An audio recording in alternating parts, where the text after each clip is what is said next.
So today we're going to be talking about one sort of hypocritical thing that we should never allow in your relationship. Doesn't matter what type of dynamic you're in.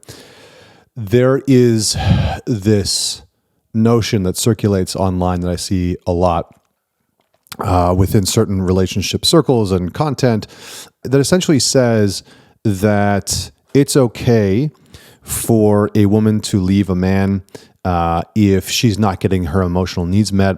It's okay for a woman to be very upset with a man if he's not doing his part in understanding the emotional landscape, in prioritizing what she needs emotionally, in making that front and center. But it's somehow not okay for a man to leave the relationship if he's not getting his sexual needs met. And it's not okay for a man to be very upset in a relationship if a woman isn't prioritizing or putting the effort in to maintain sexual connection. And so there's this hypercritical sense. And I think one of the rules that I've generally had within the context of relationships is my partners don't get to decide if and when I'm celibate. Right? My partners don't get to decide if and when I'm celibate. I think what happens, and this doesn't mean that they, in the past or in the present, that like my partners have had to have sex with me or any of those things. It's just more of an agreement between you and your partner that sex isn't going to be a power tool. It's not going to become a bargaining chip. It's not going to become something that's like, I'm going to take this off the table. If you're not giving me what I want, if you're not acting the way that I want, if you're not checking in with me emotionally, that's going to be the thing that I take away from you. That is a recipe for disaster.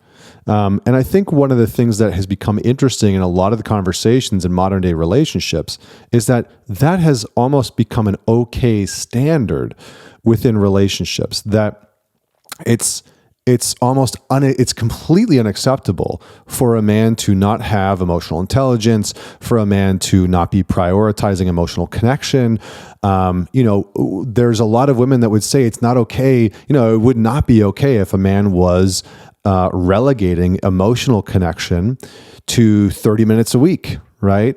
It would not be okay for a man to be relegating any type of emotional connection to, a certain time of the week, or relegating emotional connection, dependent on certain criteria, right? I'll give you emotional connection.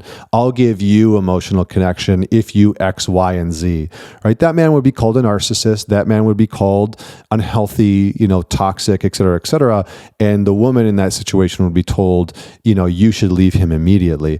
And yet, if we replace emotional connection with sexual connection, with sexual intimacy, it has almost become the norm for sex to be a bargaining chip within a relationship, for sex to be something that a woman gives and a man is lucky to receive, that a woman gives and a man has to, sort of jump through all these hoops and do all the checklists, and all these things have to sort of be prioritized first and take precedence before any type of sexual connection happens.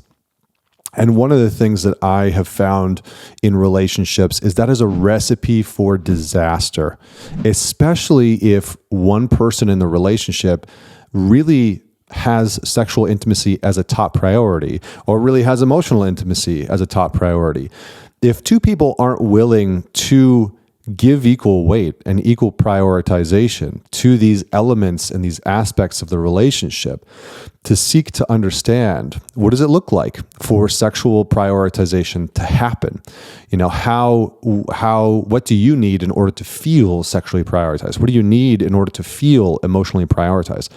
These things go hand in hand, right? And for a lot of people, for a lot of women, there's a lot of data and a lot of research out there that says that I think it's something like 70% of women have what's called responsive desire. And so they respond to their partner's sexual advances, and they respond to their partner's emotional openness and connection and intimacy being present beforehand. And all of those things are true.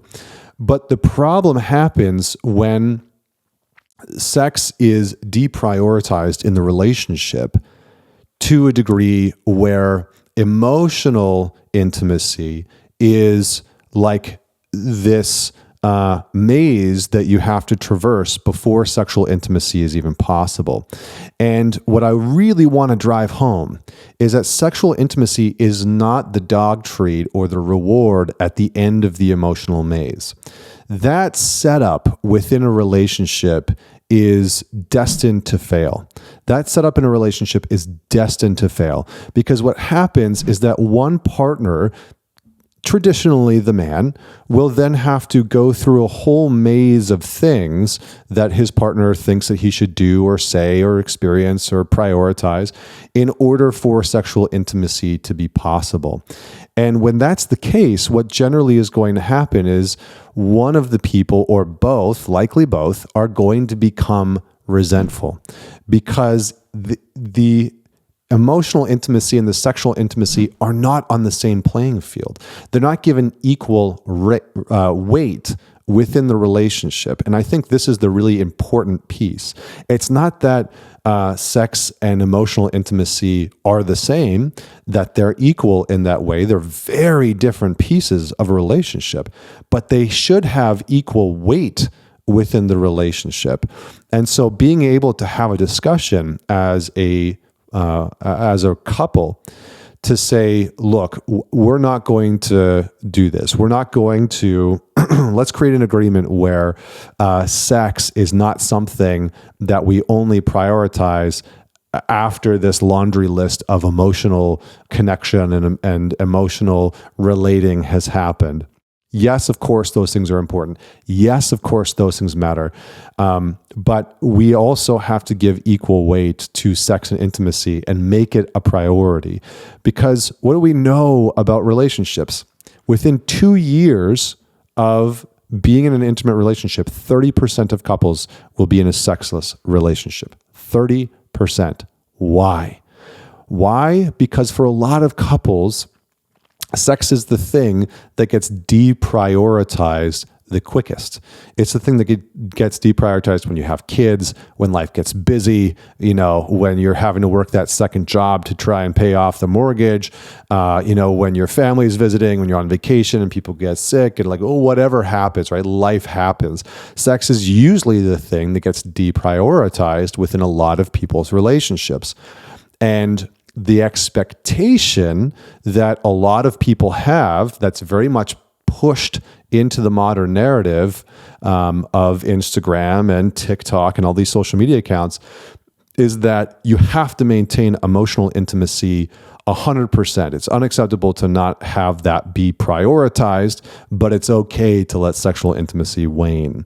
And I would say that that is a losing strategy, and that the winning strategy for any relationship is that emotional and sexual intimacy have equal prioritization within the relationship. And that part of your work as an individual in the couple and part of your work as a couple is to talk about what it looks like to have sex and emotional intimacy be equally prioritized. How are you going to do that? What would it look like? What would each of you need? What do you need in order to feel emotionally prioritized? What do you need in order to feel sexually prioritized? And to have that conversation happen, because what will happen, I guarantee you, if that is not discussed or agreed on, is that at some point in the relationship, the emotional connection will take priority. And this is what I see a lot in couples work, in couples therapy, is that people go into some type of couples work or couples therapy because generally speaking, there's some emotional disconnect that's happened, but the sexual disconnect has happened far before that, right? Usually what's happened is that there's been sexual disconnection, and then over time, emotional disconnection has grown and grown and grown and grown. Now, maybe the emotional disconnection has contributed to the sexual disconnection for sure, but do not fall into this trap. Do not fall into it. Talk to your partner about it. If you're in it right now in your relationship, it's okay. I would say that the majority of relationships fall into this trap of deprioritizing sexual connection and sexual intimacy, which is a huge hugely important part of an intimate relationship because it's one of the primary things that creates a demarcation between a regular relationship, a regular friendship, and an intimate relationship. Sex, and then the depth of emotional connection, the depth of transparency, the depth of belonging, the depth of understanding are also the important pieces. So have a conversation with your partner. Ask them and ask yourself, do I feel like sex and emotional intimacy have equal prioritization, equal weight in our relationship? And if not, what might it look like for us to create that? So enjoy, comment below with your thoughts. And until next week, this is Connor Beaton signing off.